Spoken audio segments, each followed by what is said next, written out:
Olá, seja bem-vindo ao episódio dessa semana. Eu sou a Jennifer Braga, eu tô aqui com o teólogo e professor de ensino bíblico Tiago Jordão e ele vai responder mais uma pergunta pra gente no episódio de hoje. Olá, Jennifer, tudo bem? Tudo bem com você, Rafinha? É um prazer estar mais uma vez participando de mais um episódio aqui no Perguntando Teologia.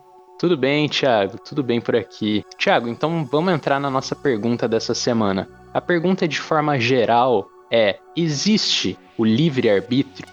Isso é um dos principais temas e que gera muita dúvida, né, no nosso meio cristão. Mas antes eu queria que você desse uma definição. Como que a gente pode definir o que é livre-arbítrio?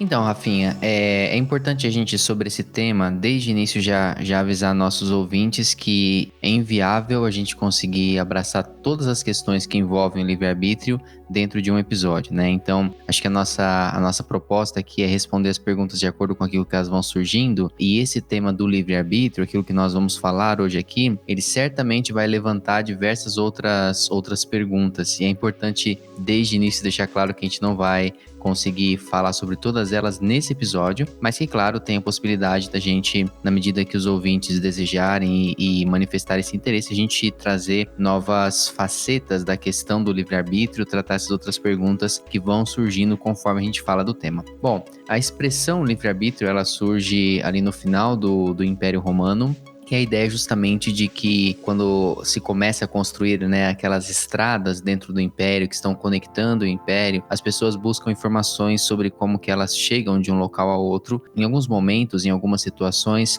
a pessoa, independente da estrada que ela tome, ela vai chegar naquele destino. Então ela tem mais do que uma possibilidade, mais do que uma estrada para chegar naquele mesmo destino. Então a ideia é, ela passa a definir a questão de se o homem, afinal de contas, ele tem o livre-arbítrio para tomar as suas decisões ou não. Quando Agostinho começa a escrever as suas obras, ele é um dos defensores dessa questão do livre-arbítrio, porque na sua época é muito comum os maniqueus, né, uma seita religiosa, e essa seita, ela define e ela afirma que o homem, ele aqui embaixo, é o resultado de um sumo bem e um sumo mal que estão duelando lá em cima. O cosmos todo, ele reage a esse sumo bem e esse sumo mal, e nós, na verdade, estamos simplesmente colhendo os resultados disso, né? Então, é aquilo que nós chamamos de um determinismo. Para os maniqueístas, nós vivíamos aqui, não fazia tanto sentido você se debater em questões morais, porque aquilo que nós fazemos aqui é resultado desse grande embate entre o sumo bem e o sumo mal. Então, Agostinho, ele começa a escrever e a defender a questão do livre-arbítrio, justamente para dizer que não, para dizer que o homem, ele tinha condições, ele decidia pelas coisas, ele tomava as suas próprias decisões, então o homem tinha esse livre-arbítrio, e a partir daí isso é usado dentro do meio teológico. A confusão começa a acontecer já durante a vida de Agostinho, quando as pessoas começam a falar, ok, mas se o homem tem livre-arbítrio, então isso traz algumas outras questões teológicas pra gente, como fica a eficácia do poder de Deus, como fica especialmente o processo de salvação. O homem, ele tem condições por si só de buscar a salvação, de alcançar a salvação, e aí Agostinho vai no final da vida dele ter que voltar a trabalhar com esse tema, aí com uma nova perspectiva, mas essa é a origem do tema. Então, quando nós falamos sobre livre-arbítrio hoje, é muito importante que a gente comece como você começou. Eu acho que mesmo quando a gente tem uma conversa com amigos, ou quando alguém fala alguma coisa, né, e alguém fala, mas nós temos o livre-arbítrio, né, é importante você entender o que é que a pessoa está dizendo quando ela fala que nós temos o livre-arbítrio, ou o que a pessoa está dizendo quando ela diz que não existe o livre-arbítrio. Então, dentro da definição do tema, esse tema traz justamente essa capacidade que o homem tem de escolher, essa capacidade que o homem tem de agir de acordo com as suas próprias decisões. Ou seja, o homem não está condicionado a uma série de eventos que acontecem, ele simplesmente está sendo vítima desses eventos todos, ele está ao léu de todos esses acontecimentos. Livre-arbítrio significa que o homem tem condições de livremente decidir, livremente escolher e trazer para si, para sua vida, os caminhos que ele deseja seguir. Certo, Thiago. Bom, agora que a gente já definiu, de certa forma, o que é o livre-arbítrio, a gente pensa sobre as diferentes interpretações que existem sobre esse tema, né?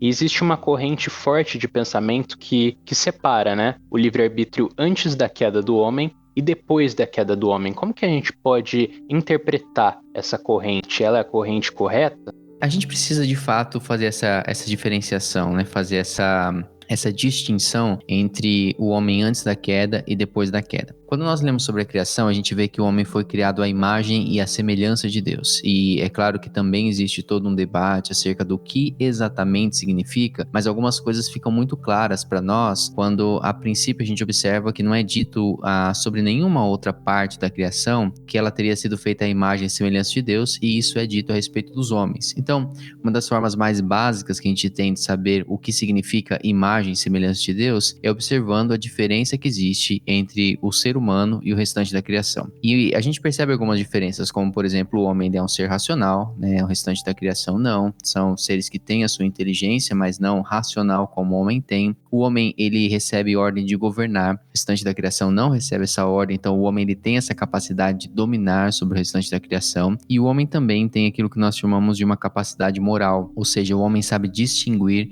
entre aquilo que é certo e aquilo que é errado. Então, quando nós observamos o ser humano e nós vemos que o ser humano tem essa capacidade de distinguir entre o que é certo e o que é errado, ou de livremente escolher entre caminhos que estão sendo propostos para ele, não necessariamente apenas entre o certo e o errado, mas de repente entre mais do que uma possibilidade certa, ele escolher aquela que ele acha mais certa ou aquela que ele acha mais errado, mas ele livremente escolher. A gente precisa entender então que o homem foi criado com o livre-arbítrio. O homem é uma criatura que, quando foi formada por Deus, ele foi dotada do livre-arbítrio. Por quê? Porque logo na sequência nós temos o relato da queda. E a queda, ela só se torna algo deplorável no homem, algo condenável, justamente pelo fato de que o homem livremente decidiu por ela. O homem livremente decide se rebelar contra Deus. Se o homem tivesse fazendo isso como qualquer tipo de forma de que ele não tinha escolha e simplesmente o acaso fez isso com ele, a sorte fez isso com ele, ou mesmo Deus fez isso com ele, então o homem não teria por que responder por esse ato. Mas o homem responde pelo pecado, o homem é culpável pelo pecado, justamente porque no momento da queda ele tem consciência da sua escolha e ele toma essa decisão ciente de que ele está tomando uma decisão de modo livre. Agora, é claro que quando nós olhamos depois da queda, o cenário muda. Então, na mesma Bíblia Sagrada, nós vamos ter diversos textos. Existem pessoas que vão pensar um pouquinho diferente, mas é muito nítido dentro das Escrituras que o homem, tal como nós o conhecemos hoje, o homem de Gênesis 3 até nós, nos nossos dias, ele tem o seu coração voltado para o mal. Nós percebemos isso desde quando você observa que Adão e Eva, eles comem do fruto, e você começa a ler as narrativas seguintes, desde Caim, né, sendo um homem que mata o próprio irmão inocente, e ele tira a vida do irmão, sendo que ele nunca tinha visto isso acontecendo, né? Um outro ser humano tirando a vida, e ele faz isso com o irmão inocente. Nós temos a descendência de Caim, que é uma descendência que cada vez mais vai se esbaldar no pecado, e conforme você vai avançando a leitura de Gênesis, você vai percebendo que o homem, ele está se deliciando no pecado, ele está se afastando cada vez mais do Éden, se afastando cada vez mais de Deus. O homem não tem a gente não tem aquela coisa do tipo homens decidindo, né, voltar para Deus. O homem está indo a uma velocidade incrível, se distanciando de Deus. E isso culmina na narrativa do dilúvio, onde fala que a inclinação do coração do homem nos tempos de Noé era totalmente e somente para o mal. E a descrição ali, eu acho que é fortíssima quando fala que isso cortou o coração de Deus, a ponto de Deus decidir por fim a raça humana, exceto, é claro, Noé, e ele vai usar Noé como alguém que, apesar da sua justiça, apesar de ser alguém reconhecido no texto, né, como homem justo, mas ele é escolhido por Deus para que ele possa ser aquele que vai preservar a vida. Então, desde ali, a gente já percebe aquilo que a gente vai observar em toda a história do povo de Israel, que é o homem sempre tende para o mal, o homem sempre se inclina para o mal.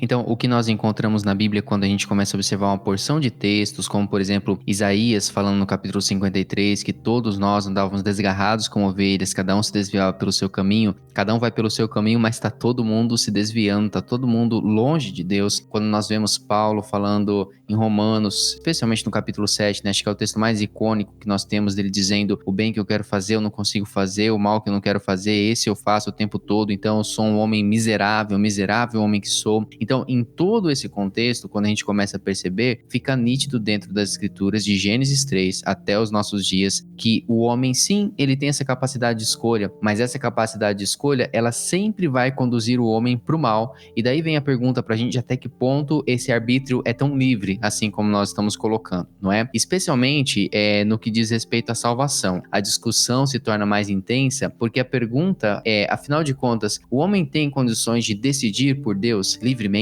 Um homem de Gênesis 3 para cá, nos dias de hoje, por exemplo, ele tem condições por conta própria, com o uso do seu livre-arbítrio, de dizer, não, eu quero buscar o Senhor, ou um homem que ele é deixado, ele sempre vai querer se afastar de Deus. Mas respondendo à pergunta, a resposta que surge para nós é, nós percebemos que o homem de Gênesis 3 para cá, depois da queda, ele mantém o seu livre-arbítrio, mas esse livre-arbítrio ele não tem condições plenas de efetuar aquilo que ele deseja. Ele ainda tem condições de desejar, mas ele não tem condições de realizar aquilo que ele deseja. Daí a ideia de que o bem que eu desejo, esse eu não faço. Ou seja, ele deseja o bem, ele tem condições de querer o bem, mas ele não tem condições de livremente escolher pelo bem, porque a descrição que nós temos, especialmente em Romanos 7, é de um homem que é escravizado pelo pecado. É de um homem que agora tem o seu livre-arbítrio preso, tem o seu livre-arbítrio enfraquecido. Então, ele ainda está lá, mas ele não funciona a ponto de conseguir se efetivar, de conseguir ser forte o bastante para desejar de modo tão livre como ele tinha condições antes da queda. Então, o cenário que nós percebemos é esse. O homem, antes da queda, ele tem o seu livre-arbítrio e é justamente por conta do mau uso desse livre-arbítrio que ele cai, que ele adere ao pecado e a partir de então o homem se torna escravizado pelo pecado. Ele não perde o seu livre-arbítrio, mas esse livre-arbítrio se torna fraco agora. Por isso que os raros momentos em que o homem tem condições de decidir pelo bem, os raros momentos em que o homem tem condições de buscar aquilo que é bom, não foi por uso da sua própria capacidade, mas foi por ação da graça divina. Foi Deus resgatando o homem, arrancando o homem, tirando o homem da sua condição, da condição por onde ele livremente, vamos dizer assim, caminhava, e Deus trazendo ele para junto de si. É essa ação restauradora que a graça tem na vida do homem. Tiago, para a gente encerrar, a gente já fez uma análise antes da queda e também a gente fez a análise depois da queda. E agora o meu questionamento final é, e depois que a gente tiver o nosso corpo glorificado, a gente tiver a nossa comunhão com Deus restaurada para sempre, eternamente vivendo na presença de Deus, a gente vai voltar a ter um livre-arbítrio como Adão ou a gente vai ter uma condição diferente ainda? A graça, ela tem uma ação restauradora, né? E ela restaura o homem por inteiro, ela restaura o homem integralmente. E dentro dessa restauração, inclui-se também que ela restaura o livre-arbítrio do homem, que ela restaura a capacidade do homem de desejar aquilo que é bom. Então, da mesma forma que com a queda, o homem não perdeu o livre-arbítrio, mas esse livre-arbítrio se tornou escravizado pelo pecado, com a redenção, com a glorificação do nosso corpo e com a ação completa da graça de Deus em nós também não perdemos o livre-arbítrio, mas ele passa a desejar apenas aquilo que é excelente, ele passa a desejar apenas aquilo que é bom, que é agradável. Então agora o caminho se inverte, agora ele não tem mais aquela condição de estar escravizado pelo pecado, mas nós podemos dizer que ele está encantado, por assim dizer, pela graça, e agora sim ele sempre vai desejar aquilo que é bom, sempre desejar a vontade de Deus, porque o pecado não tem mais presença, não tem mais poder, não exerce mais atração sobre a vida do homem, e daí o seu livre-arbítrio restaurado pela graça desejará apenas as coisas excelentes.